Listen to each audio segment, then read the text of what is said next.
नमस्कार, जय हिंद, वंदे मातरम। दोस्तों सभी का स्वागत है आपका अपना YouTube channel CTET success official में। जैसे कि फ्रेंड्स सभी को पता है कि हमारे इस चैनल में सीटेट पेडागोजी की कंप्लीट कोर्स वो बिल्कुल फ्री में चल रहा है। और जो भी अभी तक पिछले वीडियो को नहीं देखें, प्लेलिस्ट में जाके आप देख सकते हैं या इस वीडियो के डिस्क्रिप्शन में आपको लिंक मिल जाएगा, वहाँ से भी आप इसको देख सकते हैं। और अगर आपको PDF NCERT की नोट्स चाहिए तो आप हमारी वेबसाइट में जाके विजिट कीजिए, वहाँ से आपको सीटेट की हर सब्जेक्ट की नोट्स मिल जाएगा। तो फ्रेंड आज की इस वीडियो में हम लोग जानेंगे हिंदी पेडागोजी के 10 ऐसे महत्वपूर्ण प्रश्न के बारे में जो टेट हो, KBS हो, MP टेट हो, UP टेट हो, हिंदी पेडागोजी के ये महत्वपूर्ण विषय क्वेश्चन है जो हर शिक्षक भर्ती एग्जाम में पूछे जाते हैं। तो फ्रेंड अभी तक आप हमारे चैनल सीटेट सक्सेस ऑफिशियल को सब्सक्राइब नहीं किए तो सब्सक्राइब कर लीजिए और नोटिफिकेशन बेल को जरूर ऑन कर लीजिए ताकि आपको हमारी वीडियो की नोटिफिकेशन मिलते रहे। और फ्रेंड आपको वीडियो कैसा लगा हमें कमेंट में जरूर बताइए। आप 10 में से कितने क्वेश्चन को सही कर पा रहे हैं कमेंट में हमें जरूर बताइए। क्वेश्चन का लेवल कैसा है ये भी हमें बताइए। तो चलिए फ्रेंड आज की इस वीडियो को शुरू करते हैं। सबसे पहला क्वेश्चन आपके मोबाइल पर, आपके PC पे ये रहा। सबसे पहला क्वेश्चन हमें पूछ रहे हैं, भाषा नियमों की जानकारी से ही निखरती है, विद्यालय में ही सीखी जाती है, एक नियमबद्ध व्यवस्था है, सदैव व्याकरणों के नियमों का ही अनुगमन करती है। देखिए भाषा क्या है, नियमों की जानकारी से ही निखरती है, से ही, के ही, केवल भी अगर ये रहेगा तो आप इसे नेगेटिव मान लीजिएगा, क्योंकि ऐसा हमें क्वेश्चन में ऑप्शन को नहीं चुनना है जिसमें नेगेटिव हो, हमें पॉजिटिव और सबसे बेटर को चुनना है। तो नियमों की जानकारी से ही निखरती है ये बिल्कुल गलत है। विद्यालय में ही सीखी जाती है ये भी गलत है। अपने आस पड़ोस में, अपने वातावरण में भी सीखी जाती है। सदैव व्याकरण के नियमों का ही अनुगमन करती है, बिल्कुल नहीं, सदैव व्याकरणों का नियम का अनुगमन नहीं करते हैं। जब आप किसी भी लोगों के साथ बात करते हैं तो क्या आप व्याकरण के नियम से बात करते हैं? नहीं। तो हमारा भाषा क्या होगा, एक नियमबद्ध व्यवस्था है। भाषा को हम अपने परिवेश, अपने वातावरण और विद्यालय में भी सीखे सकते हैं। तो हमारा सही आंसर हो जाएगा एक नियमबद्ध व्यवस्था है। चलिए नेक्स्ट क्वेश्चन की ओर। नेक्स्ट क्वेश्चन ये रहा, भाषा की पाठ्य पुस्तक का निर्माण करते समय सबसे कम महत्वपूर्ण बिंदु है। भाषा की विभिन्न छटाएं, अभ्यासों में वैविध्य, पाठों की संख्या, विषय वस्तु में वैविध्य। देखिए भाषा की पाठ्य पुस्तक का आप निर्माण कर रहे हैं और सबसे कम महत्वपूर्ण बिंदु को आपको छांटना है। देखिए यहाँ पे सबसे कम है, अब सबसे सटीक, सबसे ज़्यादा सर्वाधिक महत्वपूर्ण रहेगा तो आपका अलग होगा और कम महत्वपूर्ण वाला आपका अलग रहेगा। तो आप भाषा की पाठ्यपुस्तक का निर्माण कर रहे हैं और सबसे कम महत्वपूर्ण बिंदु को आपको छांटना है। तो क्या होगा, भाषा के विभिन्न छटाएं, जी विभिन्न छटाएं होना चाहिए पाठ्य पुस्तक में। अभ्यासों में वैविध्य, अभ्यासों की संख्या भी बहुत ज़्यादा होना चाहिए जिससे कि बच्चे उसमें उदाहरणों को देख कर बना सके। पाठों की संख्या कम भी रहेगा तो चलेगा, लेकिन पाठों की संख्या बेटर ज़्यादा रहने से नहीं होगा, ये हमारा गलत है और यही हमारा आंसर हो जाएगा। विषय वस्तु में वैविध्य, विषय वस्तु भी बहुत सारा होना चाहिए, विशिष्ट होना चाहिए। तो हमारा सही आंसर हो जाएगा पाठों की संख्या। पाठों की संख्या ये हमारा बहुत कम महत्वपूर्ण है, ये नहीं भी होगा तो चलेगा लेकिन ये कम होना चाहिए। तो चलिए नेक्स्ट क्वेश्चन की ओर। नेक्स्ट क्वेश्चन हमारा ये रहा, एक से अधिक भाषाओं का प्रयोग किसी भी एक भाषा में निपुणता में बाधक है, कक्षीय जटिलताओं को बढ़ाता है, शिक्षकों के लिए गहन समस्या है, संगठनात्मक विकास में सहायक है। देखिए एक से अधिक भाषा का प्रयोग, एक से अधिक भाषा का प्रयोग में क्या किसी भी एक भाषा में निपुणता में बाधक है? जी नहीं, बाधक नहीं हो सकता है, साधक हो सकता है। विद्यालय जब आते हैं बच्चे तो 2 भाषा लेकर आते हैं, अपनी क्षेत्रीय भाषा और विद्यालय की भाषा। कक्षीय जटिलताओं को बढ़ाता है? जी नहीं, ये भी गलत है। शिक्षकों के लिए गहन समस्या नहीं है, शिक्षकों के लिए समस्या नहीं, साधक होते हैं। तो हमारा सही आंसर हो जाएगा संगठनात्मक विकास में सहायक है। इसका सही आंसर हो जाएगा संगठनात्मक विकास में सहायक है। एक से अधिक भाषाओं का प्रयोग संगठनात्मक विकास में सहायक होता है। विद्यालय शिक्षकों के लिए साधक होते हैं, बाधक नहीं होते हैं। चलिए नेक्स्ट क्वेश्चन की ओर। नेक्स्ट क्वेश्चन हमें पूछ रहा है, भाषा अर्जन और भाषा अधिगम के संदर्भ में कौन सा कथन सही नहीं है? ठीक है, भाषा अर्जन और भाषा अधिगम में कौन सा कथन सही नहीं है? सांस्कृतिक विभिन्नता भाषा अर्जन और भाषा अधिगम को प्रभावित करने वाले महत्वपूर्ण कारक है। भाषा अर्जन में विभिन्न संकल्पनाएं मातृभाषा में बनती है। भाषा अधिगम में कभी भी अनुवाद का सहारा नहीं लिया जाता है। भाषा अर्जन सहज और स्वाभाविक होता है जबकि भाषा अधिगम प्रयासपूर्ण होता है। हमें नहीं वाला चुनना है। भाषा अर्जन और भाषा अधिगम के संदर्भ में कौन सा कथन सही नहीं है, कौन सा कथन गलत है? देखिए सांस्कृतिक विभिन्नता भाषा अर्जन और भाषा अधिगम को प्रभावित करने वाला महत्वपूर्ण कारक है। जी ये राइट है। भाषा अर्जन में विभिन्न संकल्पनाएं मातृभाषा में बनती हैं। बहुत सारे ऐसे संकल्पनाएं होती है जो मातृभाषा में बनती है, तो ये भी हमारा सही हो जाएगा। भाषा अधिगम में कभी भी अनुवाद का सहारा नहीं लिया जाता है, अनुवाद का सहारा लिया जाता है, तो यही हमारा राइट आंसर हो जाएगा। लेकिन नेक्स्ट वाला भी देख लेते हैं। भाषा अर्जन सहज और स्वाभाविक होता है जबकि भाषा अधिगम प्रयासपूर्ण होता है। जी ये भी सही है, तो हमारा सही आंसर कौन सा हो जाएगा, जो गलत है। भाषा अधिगम में कभी भी अनुवाद का सहारा नहीं लिया जाता है, तो भाषा अधिगम में क्या होता है कि अनुवाद का सहारा लिया जाता है, तो हमारा इसका 4 का सही आंसर हो जाएगा सी। चलिए नेक्स्ट क्वेश्चन की ओर। और अभी तक आप हमारे चैनल को सब्सक्राइब नहीं किए हैं तो सीटेट सक्सेस ऑफिशियल को सब्सक्राइब जरूर कर लीजिए। और आप 10 में से कितने क्वेश्चन को बना पा रहे हैं कमेंट में हमें ज़रूर बताइए। और अगर आप पिछले वीडियो को नहीं देखे तो आप जाके देख सकते हैं। 5वां क्वेश्चन आपका मोबाइल पे, आपका पीसी पे ये रहा। एक बहुभाषिक कक्षा में आप किसे सबसे कम महत्व देंगे। एक बहुभाषिक कक्षा है जिसमें बहुत सारे भाषा वाले बच्चे हैं, तो सबसे कम महत्व है कक्षा में आप किसे सबसे कम महत्व देंगे। आप एक बहुभाषिक कक्षा के शिक्षक हैं और आप सबसे कम महत्व किसे देंगे। बच्चों को सिखाना कि 2 भाषाओं के मध्य विद्यमान समानता व अंतर का विश्लेषण कैसे किया जाता है।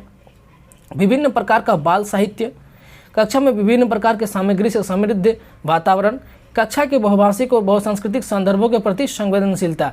देखिए कक्षा के बहुभाषिक और बहुसांस्कृतिक संदर्भों के प्रति संवेदनशीलता आपका होना चाहिए एक शिक्षक के रूप में। कक्षा में विभिन्न प्रकार के सामग्री से समृद्ध वातावरण भी होना चाहिए, तभी जाके बच्चे सीख सकेंगे। विभिन्न प्रकार का बाल साहित्य, जी बाल साहित्य तो होना ही चाहिए, छोटे बच्चों के कक्षाओं में आपका बाल साहित्य होना चाहिए। तो हमारा कम महत्वपूर्ण क्या हो जाएगा, बच्चों को सिखाना कि 2 भाषाओं के मध्य विद्यमान समानता और अंतर का विश्लेषण कैसे किया जाता है। देखिए बच्चों को ये हमें नहीं सिखाना है कि 2 भाषाओं के जो बीच में समानता है और अंतर, उसका विश्लेषण नहीं करना, उसे तोड़ फोड़ के हमें नहीं सिखाना है। तो हमारा राइट आंसर हो जाएगा बच्चों को सिखाना कि 2 भाषाओं के मध्य विद्यमान समानता व अंतर का विश्लेषण कैसे किया जाता है, ए नंबर वाला। नेक्स्ट क्वेश्चन आपके मोबाइल पे ये रहा। प्राथमिक स्तर पर भाषा की पाठ्य पुस्तकों में किस तरह की रचनाओं को स्थान दिया जाना चाहिए। देखिए प्राथमिक स्तर का बच्चा है, 1 to 5 का बच्चा है, पाठ्य पुस्तकों में आप किस तरह की रचना को स्थान देना चाहेंगे। आप एक शिक्षक हैं 1 to 5 क्लास के और आप पाठ्य पुस्तक निर्माण कर रहे हैं, तो उसमें क्या क्या होना चाहिए। केवल कहानियाँ अथवा कविताएं होना चाहिए। केवल मतलब नेगेटिव, तो ये नहीं होना चाहिए। विदेशी साहित्य की रचनाएं होने चाहिए। विदेशी साहित्य की रचना क्यों होनी चाहिए जब अपने देश में इतने सारे साहित्य हैं। ऐसी रचनाएं जो बच्चों के परिवेश से जुड़ी हो और जिनमें भाषा की अलग अलग छटाएं हैं। जी फ्रेंड, ये हमारा राइट आंसर हो जाएगा। एनसीएफ 2005 में और नई शिक्षा नीति 2005 में भी 2020 में भी यही बताया गया है कि बच्चे को अपने परिवेश से जुड़ा होना चाहिए, बच्चे को वातावरण से जुड़ा होना चाहिए, कक्षा से बाहर की परिवेश से जुड़ना चाहिए और अधिक से अधिक बच्चों को करके सीखने पर बल दिया जाना चाहिए। ठीक है, जो प्रत्यक्ष रूप से मूल्यों पर आधारित हो, ये भी गलत है। तो हमारा सही आंसर हो जाएगा ऐसी रचनाएं जो बच्चों के परिवेश से जुड़ी हो और जिनमें भाषा के अलग अलग छटाई हो। तो हमारा राइट आंसर सी हो जाएगा, क्योंकि बच्चों को अपने परिवेश से जुड़ना है, अपने वातावरण से जुड़ना है, अपने परिवेश से जुड़ना है और किताबों की बोझ को कम करना है। चलिए नेक्स्ट क्वेश्चन की ओर। नेक्स्ट क्वेश्चन हमारा ये रहा। निम्नलिखित में से कौन सा द्वितीय भाषा शिक्षण का उद्देश्य नहीं है। देखिए द्वितीय भाषा शिक्षण का उद्देश्य नहीं पूछा है और हमें नहीं वाला को चुनना है। बोलने की क्षमता के अनुरूप लिखने की क्षमता का विकास, विभिन्न क्षेत्रों स्थितियों में हिंदी के विभिन्न प्रयुक्तियों को समझने की योग्यता का विकास, हिंदी के व्याकरणिक नियमों को कंठस्थ करना, दैनिक जीवन में हिंदी में समझने तथा बोलने की क्षमता का विकास करना। देखिए द्वितीय भाषा शिक्षण का उद्देश्य नहीं है पूछा है, तो बोलने की क्षमता के अनुरूप लिखने की क्षमता का विकास करना चाहिए, ये हमारा राइट होगा।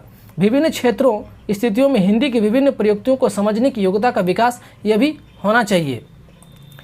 हिंदी के व्याकरणिक नियमों को कंठस्थ कराना हमें नहीं चाहिए, रटने पर बल नहीं देना चाहिए, करके सीखने, अन्वेषण और खोज पद्धति पे हमारा शिक्षा होना चाहिए। तो यही हमारा राइट आंसर हो जाएगा। द्वितीय भाषा का शिक्षण का उद्देश्य हमारा ये नहीं है।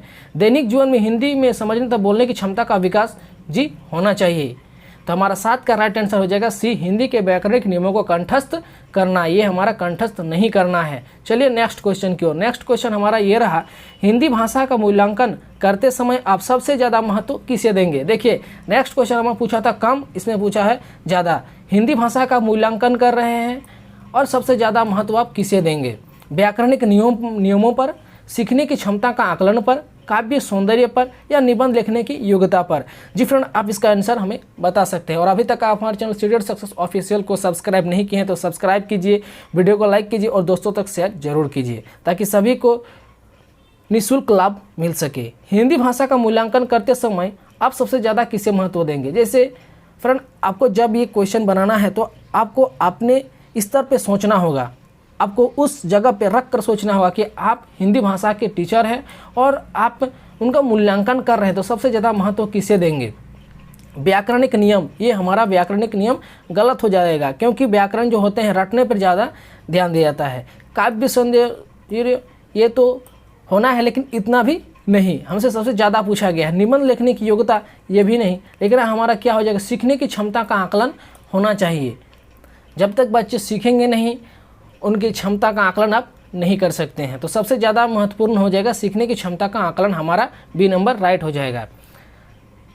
सेकंड लास्ट क्वेश्चन हमारा ये रहा, निम्नलिखित में से कौन सा बच्चों की भाषिक क्षमता के आकलन का सबसे उचित तरीका है? देखिए, निम्नलिखित में से बच्चों की भाषिक क्षमता का आकलन का सबसे उचित तरीका क्या है? अब बच्चों की भाषा क्षमता को आकलन कर रहे हैं तो सबसे उचित तरीका क्या होगा? संज्ञा शब्दों के 2 उदाहरण दीजिए। बादल, आसमान, चिड़िया। बच्चों के साथ संज्ञा शब्दों का प्रयोग करते हुए एक कहानी लिखिए।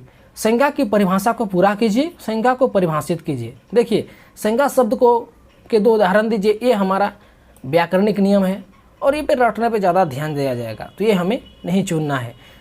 संज्ञा की परिभाषा को पूरा कीजिए, यह भी उसी तरह का आंसर हो जाएगा और हमें सबसे सटीक और पॉजिटिव वाला आंसर को चुनना है। संज्ञा को परिभाषित कीजिए, यह भी नहीं होगा। सबसे हमारा बेटर हो जाएगा बादल, आसमान, चिड़िया। बच्चों के साथ संज्ञा शब्दों का प्रयोग करते हुए कहानी लिखिए। देखिए, 2005 NCF और नई शिक्षा नीति 2020 में बच्चों को अन्वेषण के द्वारा, खोज के द्वारा बच्चे को ज़्यादा से ज़्यादा अवसर देने की बात कही गई है। तो हमें सबसे सटीक आंसर हमारा बी हो जाएगा। इसमें बच्चे को आप करके सीखने पे समय मिलेगा, उसे अवसर मिलेगा। तो इसका सही आंसर हो जाएगा बादल, आसमान, चिड़िया। बच्चों के साथ संज्ञा शब्दों का प्रयोग करते हुए एक कहानी लिखिए जिसमें बच्चा अपने आप में वो अवसर मिलेंगे, वो इस बात को स्वयं करेंगे। चलिए लास्ट क्वेश्चन की ओर। लास्ट क्वेश्चन हमारा ये रहा, बच्चों की मौखिक अभिव्यक्ति का विकास करने के लिए सबसे कम प्रभावी तरीका कौन सा है? बच्चों की मौखिक अभिव्यक्ति का विकास करने के लिए सबसे कम प्रभावी तरीका कौन सा है? संवाद अदायगी, व्याकरणिक आधारित संरचना अभ्यास, अपने अनुभवों का वर्णन या बातचीत करना। सबसे कम पूछा है।